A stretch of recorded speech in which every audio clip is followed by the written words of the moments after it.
Hello, ഞാനേ വളരെ എക്സൈറ്റ്മെൻറ്റോട് കൂടി സേവ് ചെയ്ത് വെച്ച വീഡിയോ ആണിത്.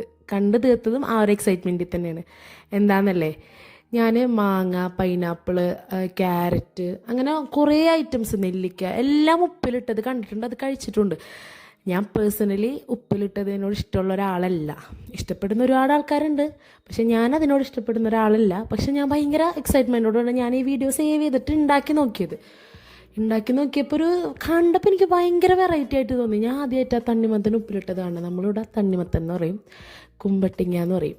നിങ്ങളുടെ നാട്ടിൽ എന്താ പറയണതെന്നൊന്ന് കമൻറ്റ് ചെയ്യട്ടെ. ചിലയിടത്ത് വത്തക്ക, വേറെ എന്തൊക്കെയോ പേരുണ്ടെന്ന് തോന്നുന്നു, എനിക്കറിയില്ല.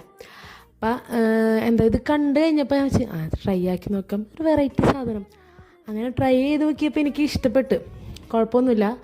ഞാൻ വിചാരിച്ച് ആ ഒരു മധുരം ആ ഒരു ഇതും കൂടെ കൂടുമ്പോൾ എന്താവുമെന്ന് എനിക്ക് ഭയങ്കര ഡൗട്ടുണ്ടായി. എന്നാലും ഞാൻ ട്രൈ ചെയ്ത് നോക്കിയപ്പോൾ എനിക്ക് കുഴപ്പമില്ല, ഇഷ്ടപ്പെട്ട്. എന്നാലേ നിങ്ങളൊന്ന് ഒരു പ്രാവശ്യമൊക്കെ ഒന്ന് ട്രൈ ചെയ്ത് നോക്കിട്ടാ. നല്ല ടേസ്റ്റാണ്. ഉപ്പിലിട്ടത് ഇഷ്ടപ്പെടുന്നവർക്ക് ഒരു വെറൈറ്റി ടേസ്റ്റിൽ ഇഷ്ടപ്പെടുന്ന ഒരൈറ്റം. നല്ല ആ ഒരു മധുരവും ഉപ്പും വിനാഗിരിയുടെ ആ ഒരു പുളിപ്പും എല്ലാം കൂടെ ആയിട്ട് കിടുന്ന സാധനമാണ്. എല്ലാവരും ഒന്ന് ട്രൈ ചെയ്ത് നോക്കിട്ടാ. അപ്പോൾ ഓക്കെ, ബൈ.